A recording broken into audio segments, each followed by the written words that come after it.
পতিত পাবন গৌর হরি। ইতিপূর্বে আপনারা আস্বাদন করেছেন ভগবানের অপরাহ্ন লীলা, উত্তর গোষ্ঠ।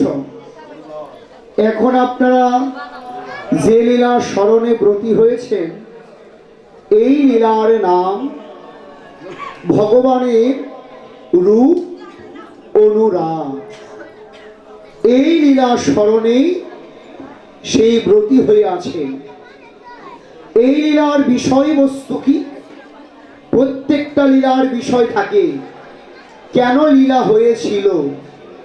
হ্যাঁ, এই লীলার বিষয়বস্তু হচ্ছে মধুময় শ্রীধাম বৃন্দাবনে সেই নন্দের নন্দন ভগবান যমুনার কুল আলু করে ভুবন ভোলানো রূপকে প্রকাশ করে দাঁড়িয়ে আছেন। আর দেখলেন কে? শ্রীমতী রাধারানী। যখন যমুনায় জল ভরতে গিয়েছিল, ওই রূপ দেখে জল ভরা হলোই না। ওই রূপের সাগরে সর্বস্ব উজাড় করে সঁপে দিয়ে উন্মাদিনী পাগলিনী হয়ে ঘরে ফিরে আসলেন। সখীদের সাথে কৃষ্ণ রূপের কথা বলতে বলতে রূপের সাগরেই তারা ডুবে গেলেন। এটাই হচ্ছে লীলার বিষয়বস্তু। তবে লীলা সময় দণ্ড কত? এই লীলার সময় দণ্ড হচ্ছে গৌড়ীয় বৈষ্ণব ভজন গটিকা অনুসারে 6 দণ্ড। দণ্ড মানে তো আপনারা জানেন, 24 মিনিটে 1 দণ্ড। এই লীলার সময় হচ্ছে 6 দণ্ড। আধুনিক সময় 2 ঘন্টা 24 মিনিট। এই লীলা স্মরণকারী অনন্ত কোটি সাধু গুরু বৈষ্ণব ভক্তমণ্ডলী, আর আস্বাদনকারী হচ্ছে আমার শ্রীমান মহাপ্রভু। শুনেছি মহাপ্রভু সংকীর্তন করে ভক্তগণ সঙ্গে আনন্দে আত্মস্মৃতি ভুলে ধুলায় লুণ্ঠিত হয়। আজ ভক্তগণ হরিনাম করছে, ভগবান কলির পতিত পাবন অবতার গৌর সুন্দর তিনি আজ আস্বাদন করছেন। হ্যাঁ, তাই বৈষ্ণব কবি ভজন দ্রষ্টা বলছেন, দামিনীর দাম সেই মেঘে মেঘে ঘর্ষণে কি হয়? বিদ্যুৎ চমকায়। সহস্র বিদ্যুতের মালা একত্র করে গৌর রূপের মাঝখানে এনে দাঁড় করেছেন। কিন্তু এমন লাবণ্য গৌর রূপ, এমন ছটা গৌর রূপে, এমন জ্যোতির্ময় গৌর রূপ, যেটা দর্শন করে সহস্র বিদ্যুতের মালাও তুচ্ছ আদি তুচ্ছ হয়ে গেল। গৌর রূপের তুলনা হলোই না। এমন রূপ, সেই রূপের কথা এক মুখে বলে কি করব, আর শেষ করা কি যাবে? যাবে না। যার তুলনা তারই সাজে। হ্যাঁ, গৌরাঙ্গ রূপের তুলনা হয় না, হবারও নয়। 1000 সূর্য যদি একত্র করা হয়, গৌর রূপের কাছে সেই সূর্য তুচ্ছ আদি তুচ্ছ হয়ে যাবে। এমন রূপ, এমন মাধুরী, যেটা দেখেছিল নদিয়ার নাগরিকগণ। নদিয়ার নাগরিক যখন গঙ্গায় জল ভরতে গিয়েছিলেন, সেই গৌরাঙ্গ রূপ মাধুরী দর্শন করলেন। দেখে স্মৃতি ভুলে গেলেন। ওই সুরধ্বনি গঙ্গার কুল আলু করে ওই নদিয়ার নাগরী যখন জল ভর্তি গেল, মাটির কলসি গাগুড়িকে কাঠে করে জল ভর্তি গিয়ে যখন ওই অপরূপের গৌর রূপটি দর্শন করলেন, দেখলে দেখে আর জল ভরা হয়নি। জল যখন ভরায় হলো না, রূপ দেখে উন্মাদ হয়ে গেলেন। ওই মাটির কলসি মাটিতে পড়েই ভেঙে গেল, আর জল ভরা হলো না। ওই নাগরী রূপ দেখা ব্যাধিকে অন্তরে প্রকট করে কাঁদতে কাঁদতে ঘরে আসলেন। অন্যান্য নাগরীদের ডেকে বললেন, হে নাগরীগণ, আমি এমন রূপ দেখে এলাম, সেই রূপ তোদের কাছে কি আর বলবো। রূপ দেখেছে নয়নে, বলেছে বদন, একজনের দেখা আরেকজনের বলা, এই নয়নে শুধু দেখতে পাই আর বদন শুধু বলতে পাই। ও নাগরী রে, নদিয়ার নাগরিক আছে, দেখো ওই রূপটি দেখে মনে হচ্ছে যেন কৃষ্ণ মেয়ে আমার হৃদয় মাজারে এসেছেন।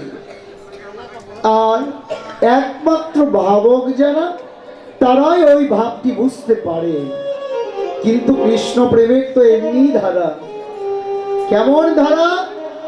তার নয়নের বাড়ি আর শোকায় না, শুধু কাঁদতেই হয় কৃষ্ণ কৃষ্ণ বলে। হে বৈষ্ণবগণ, এই জীবনে উপলব্ধি করে বুঝতে পারলাম, জীবনে যাজন যুজন করে বুঝতে পারলাম, জগতে একমাত্র গৌর ব্যতীত কেউ কারো নয়। জগৎ বড় স্বার্থময়, স্বার্থ ব্যতীত আন জানে না। স্বার্থ যতদিন থাকবে, ভালোবাসাও ততদিন থাকবে। তোমার স্বার্থ ভরে যাবে, ভালোবাসাও ভরে যাবে। কিন্তু নিঃস্বার্থময় আমার ভগবান। ভেবে দেখলাম, যাজন যোজন করে দেখলাম, একমাত্র গৌর বিনা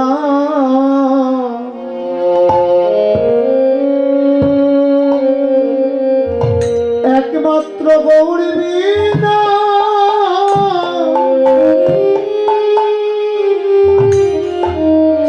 কেউ না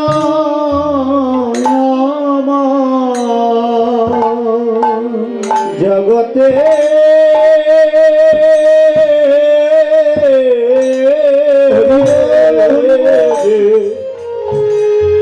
আমার মতো পতিত নাই রে, এই ভগবত হে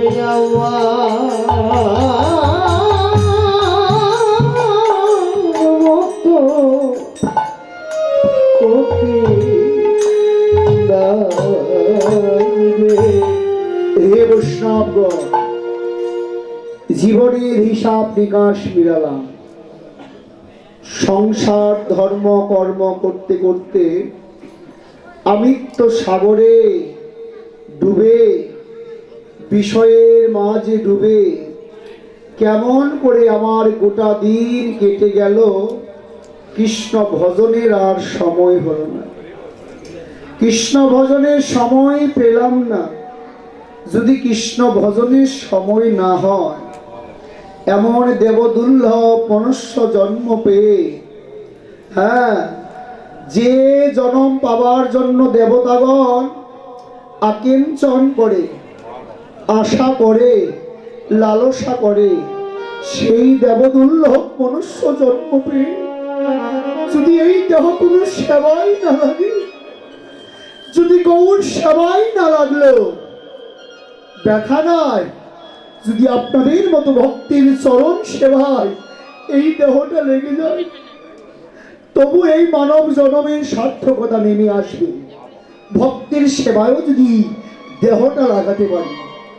দেখে, জীবনে পেতে হলে কিছু দিতে হবে। না হারালে কিছু পাওয়া যায় না। সেই বুঝতে পারে হারানোর কত বেদনা, যে জীবনে হারিয়েছে। প্রভু হে, আমার না পাওয়ার জ্বালা সয়, কিন্তু পেয়ে হারানোর জ্বালা সয়। যেমন নদিয়ার নাগরিকগণ গৌরাঙ্গ রূপ দেখেছে, পেয়েও রতন হারিয়েছে, সে আজ কাঁদছে বড় বেদনা নিয়ে, বিরহ নিয়ে কাতর হয়ে কাঁদছে। নাগরী, আমি দেখেছিলাম বটে, কিন্তু পেয়ে যে ধন হারিয়ে ফেললাম। না পেতাম, আমাকে গৌর হরি না দিত ব্যথা নাই, কিন্তু দিয়ে ধন কেন কেড়ে নিল? আমার তো সর্বস্ব হরণ করে নিল। এই জ্বালা আমি কেমন করে সইতে পারবো? নাগরিক আছে এই জাগতিক জগতেও তেমন, যে একবার কোনো ধন পেয়েছিল, যদি ভাগ্যক্রমে হারিয়ে ফেলে, সেই জানে হারানোর কত জ্বালা। প্রভু হে, ধনী যেমন ধন হারালে ধন হারানোর জ্বালা বুকে নিয়ে কাঁদে, মানি মান হারিয়ে মান হারানোর জ্বালা বুকে নিয়ে কাঁদে। পণ্ডিত পাণ্ডিত্য হারালে ওই পাণ্ডিত্য হারানোর জ্বালা বুকে নিয়ে কাঁদে। কোন পুত্র যদি পিতামাতা হারায়, সেই পুত্র পিতামাতা হারানোর জ্বালা বুকে নিয়ে কাঁদে। কুসুম মানে হচ্ছে ফুল, ওই কুসুমের সাথে গৌর রূপের তুলনা করলে, কুসুমটা হচ্ছে পদ্ম ফুল, লাল বর্ণ, তার মাঝে নীল বর্ণের আভা। সেই পদ্ম ফুল হচ্ছে মন আকর্ষণ করা, যে পদ্মকে দর্শন করে তার মন কি কেড়ে নেয়, এমন পদ্ম তার সাথে গৌর রূপের তুলনা করলে। যখন তুলনা করেই ফেললে, বৈষ্ণব কবি বললে, নগো নাগরী, তুলনা তো হয় না। কেন হয় না? ওই কুসুম তো মলিন হয়, কিন্তু আমার গৌর কুসুম তো মলিন হয় না, মলিন হয় না। এই যে জাগতিক জগতের কুসুম, এটা মলিন হয়ে যায় সারাদিন চলে গেলে। কি হয়? ঝরে ঝরে পড়ে যায়, নষ্ট হয়ে যায়। কিন্তু আমার গৌর কুসুম কখনো নষ্ট হয় না। এমন রূপের সাথে যখন কুসুমের তুলনা করেই ফেললে, কুসুম গৌরাঙ্গ রূপ দেখে গৌর চরণে শরণ দিল। কুসুমের তুলনা হলো না, এবার তুলনা করেছেন পাতর অরুণ। অরুণ মানে কি জানেন মায়েরা? আকাশে সূর্য, প্রভাতকালে যে সূর্য উদিত হয় তার নাম হচ্ছে অরুণ। নবজাত এই তো উদয় হয়েছে, এত সুন্দর, সেই অরুণের সাথে গৌর রূপের তুলনা করলেন। বৈষ্ণব কবি বললেন হবে না। গৌরের চরণ তলে হচ্ছে কোটি রবি শশী। রবি মানে কি? শশী মানে কি? রবি মানে সূর্য, শশী মানে চাঁদ। যার চরণে একত্রিত উদয়, তার কি কোনো সন্তান হতে পারে? এমন রূপ মাধুরী, সেই কথাই বলছে। হ্যাঁ বৈষ্ণব কবি, হে নাগরিকগণ, তোমরা যাই বলছো সবই তো ভুল হচ্ছে, তুলনা হচ্ছে না। হবে কেমন করে? যে রূপে লাবণ্যকে অঙ্গে ধারণ করেছে গৌর হরি, হ্যাঁ সেই রূপের কি তুলনা মিলে? হয় না।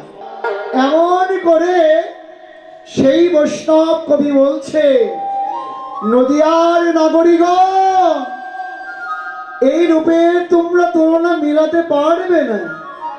যতই তুলনা করো না কেন, হবে না। তাই রূপের বলিহারি দিচ্ছে বৈষ্ণব কবি।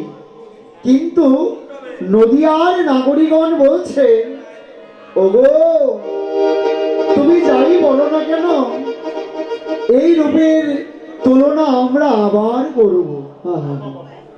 এই রূপ মাধুরী, এমন মাধুরী, তুলনা তো আবার করতে হবে। করলেন কার সাথে?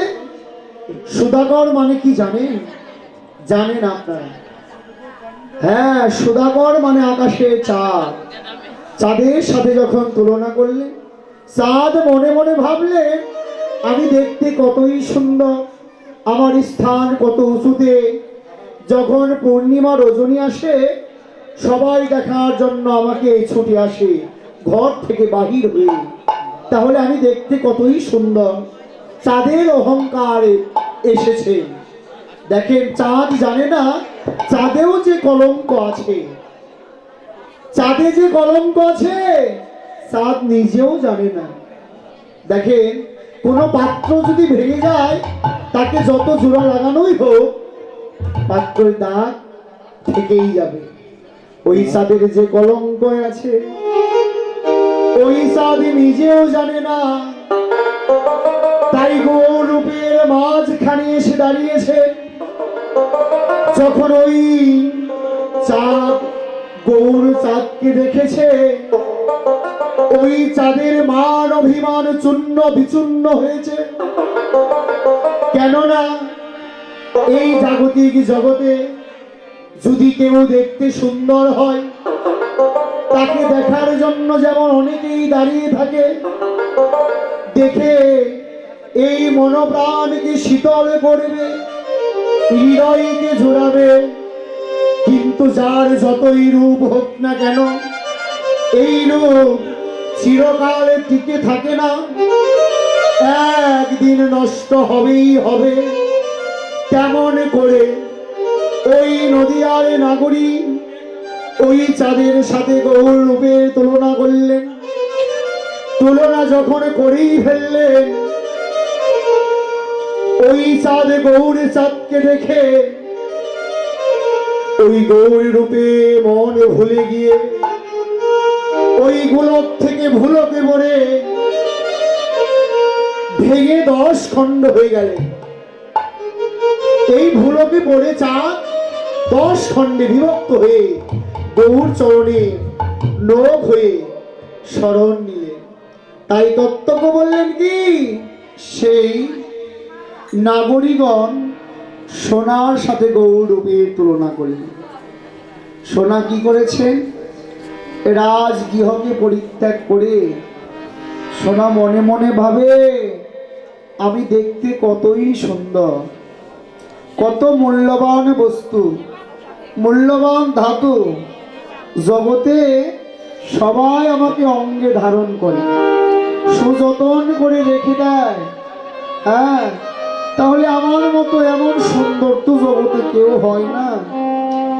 এমন করে ওই স্বর্ণ অহংকার করে রাজগৃহ পরিত্যাগ করে এসে দাঁড়িয়েছে গৌর সোনার কাছে।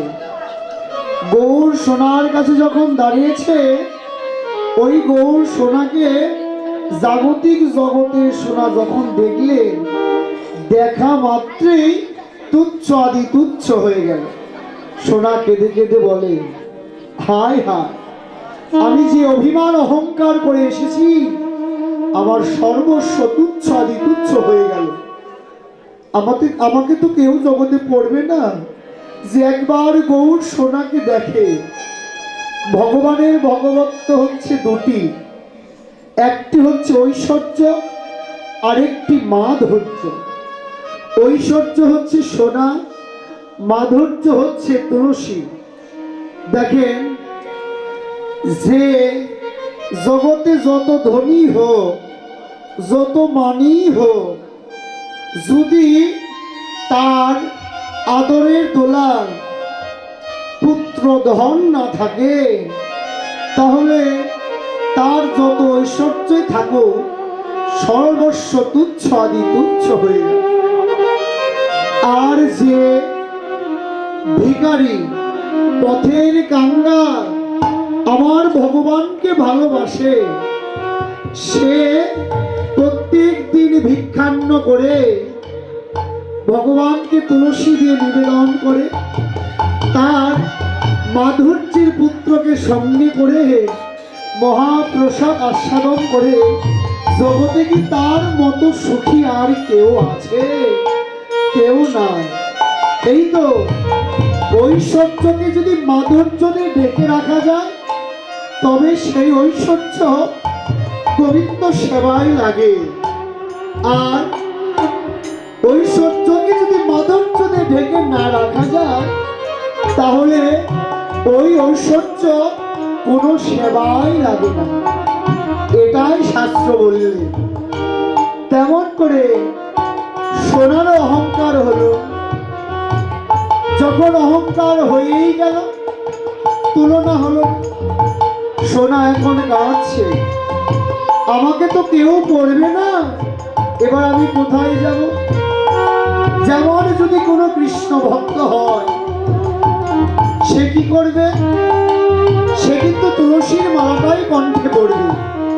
আর যদি রাজা, সে ভাবে আমি তো অনেক ধনী, প্রত্যেক দিন স্বর্ণের মালা তৈরি করে কণ্ঠে ধারণ করবে, সে পারবে, কিন্তু বিনিময়ে কৃষ্ণ ভক্তি শূন্য হয়ে যাবে। আর সেই ধনী যদি কৃষ্ণ ভক্ত হয় সে আর তুলসীর স্বর্ণের মালা পড়বে না, সুযতন করে তুলসী কাষ্ঠ কেটে তুলসীর মালা পড়বে। আর কৃষ্ণ কৃষ্ণ বলে সদাই নদিয়ার পথে পথে কেটে বেড়াবে। এটাই তো ভক্তের এমনই ধারা হয়, তাই সোনাও গাচ্ছে। এদিকে বৈষ্ণব কবি ভজন দ্রষ্টা লীলার এক প্রান্তে দাঁড়িয়ে বলছে, কি নিবেদন করে বলছে আর কেঁদে বলছে, জগতে তো আমাকে কেউ পড়বেই না। এবার নিবেদন করলেন কি, ওরে নিজ তনু জারি। ভাবলেন মান থাকতেই প্রাণ ত্যাগ করা ভালো। জাগতিক জগতে যদি কোনো মানের মান চলে যায় তাহলে জগতে তার বেঁচে থাকার থেকে প্রাণ ত্যাগ করাটাই শ্রেয় হয়। হ্যাঁ, তেমন করে সোনা বলছে আমার তো মান রইল না, এবার আমি প্রাণ ত্যাগ করব। যখন এই অভিপ্রায় প্রাণ ত্যাগ করবে, এই বলে যখন আগুনে ঝাঁপ দিবে তার মাঝে সোহাগা লেগে গেল। যখন সোহাগা লেগে গেল, ওই সোহাগা মিশ্রিত হয়ে গেল, অনলের তাবে সোনা গলিত হয়ে গেল। নতুন করে সেই সোনা প্রাণ ফিরে দিল। সোনা কেঁদে কেঁদে বলে, প্রভু হে, আমি চেয়েছি প্রাণ ত্যাগ করতে, তুমি কিনা আমাকে আবার নতুন করে প্রাণ দিলে। কিন্তু আজ আমি তোমার ওই চরণে নিবেদন করছি, আজ হতে তোমার ওই চরণে আমার সর্বস্ব উজাড় করে সঁপে দিলাম। আমি আর কখনো তোমার নিকটে অহংকার করে বলবো না। সোনাও গৌর চরণে আত্মনিবেদিত হলো। হ্যাঁ, কিন্তু আমাদের যে অহংকার, জাগতিক জগতে যে সমাজের অহংকার চলছে, অভিপ্রায়, এই অভিপ্রায় অহংকার যতদিন থাকবে কৃষ্ণ শূন্য হতে হবে, কৃষ্ণ ভক্তি শূন্য হতে হবে, অহংকারকে পরিত্যাগ করতে হবে। মহাপ্রভু শিক্ষাষ্টকে বললেন, জিনাদোপি শনিশ্রেণ তরুরেব সহিস্রণা অমানেন মানবেন কীর্তনিয়া সদা হরি। জিন মানে কি জানেন? ঘাস। ঘাসের উপর দিয়ে যখন আমরা হেঁটে যাই, ঘাস কি করে? মাথা নিচু করে, আবার যখন চলে যায় মাথা উঁচু করে বাঁচে। হ্যাঁ, তেমন করে আমাদের তিন হতে হবে। তিনই যদি না হতে পারি তবে কোনোদিন কৃপা হবে না। মহাপ্রভু নিজে বললে, বৈষ্ণব হবার মনে ছিল ছাপ, মনে ছিল সড়ক পড়ে হয়ে গেল বা, হয়ে গেল বা। মনে সাধ ছিল বৈষ্ণব হব, কিন্তু হলো তৃণাদপি, চুলুকটা যখন পড়েছে সব ভুল। হায় হায়, এর মতো নত তো আমি হতে পারবো না, তাই বৈষ্ণব আমি হতে পারবো না। জীবনটাকে নত করতে হবে। এই যে আমার গুরুদেব নন্দলাল গোস্বামী প্রভুপাদ আমাকে একদিন বললেন, বাবা শোন, হাতি যেমন রাস্তা দিয়ে যায়। এই কথাটা আমার বারে বারে মনে পড়ে, তাই আমি বলি। রাস্তা দিয়ে যখন যায়, ওই পিছনে অনেক কুকুর ঘ্যাও ঘ্যাও করে।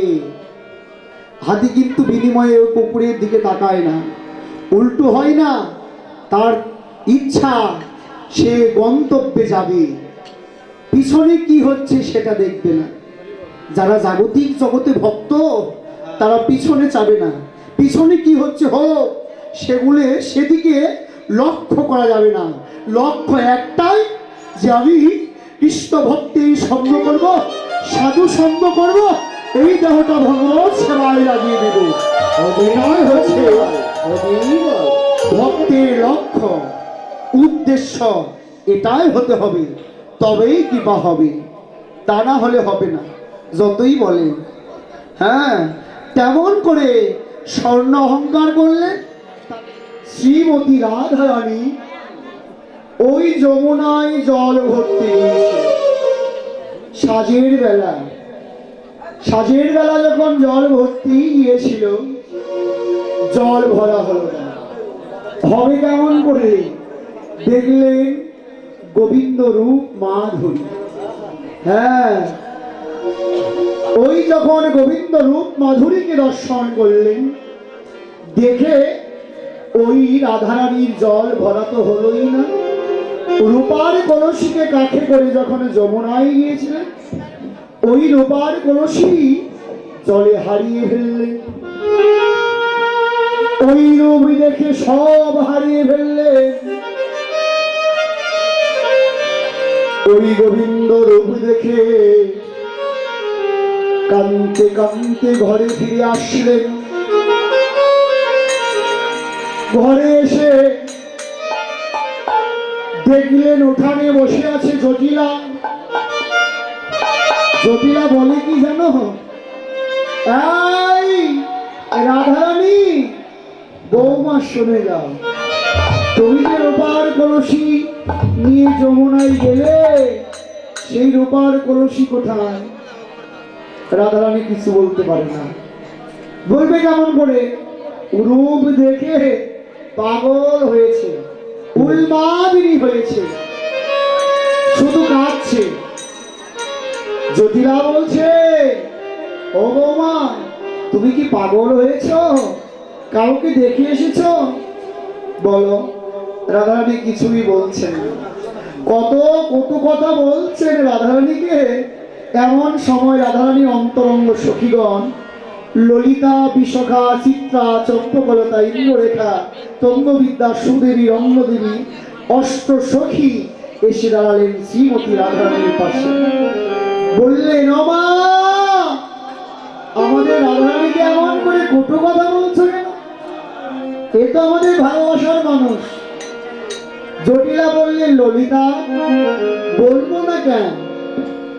তোমাদের রাধারানী রূপার কলসি নিয়ে যমুনায় গিয়েছিল জল ভরতে সাজের বেলা, কিন্তু জল তো ভরিয়ে আনেনি, কলসির খবরই নেই, কোথায় আছে বলতেও পারে না। রূপার কলসি মূল্যবান তো। তখন বললেন, এই কথা? তুমি কি জানো না মা, রাধারানীর পিতা হচ্ছে বিষবাণু রাজা। রাজা নন্দিনী রূপার কলসি হারিয়েছে, আমরা বলে স্বর্ণের কলসি তৈরি করে দেব। তবুও কিছু বলতে পারবে না। যখন এই কথা বললেন, রাধারানী নিজ পক্ষে গিয়ে কাঁদছেন হু হু করে।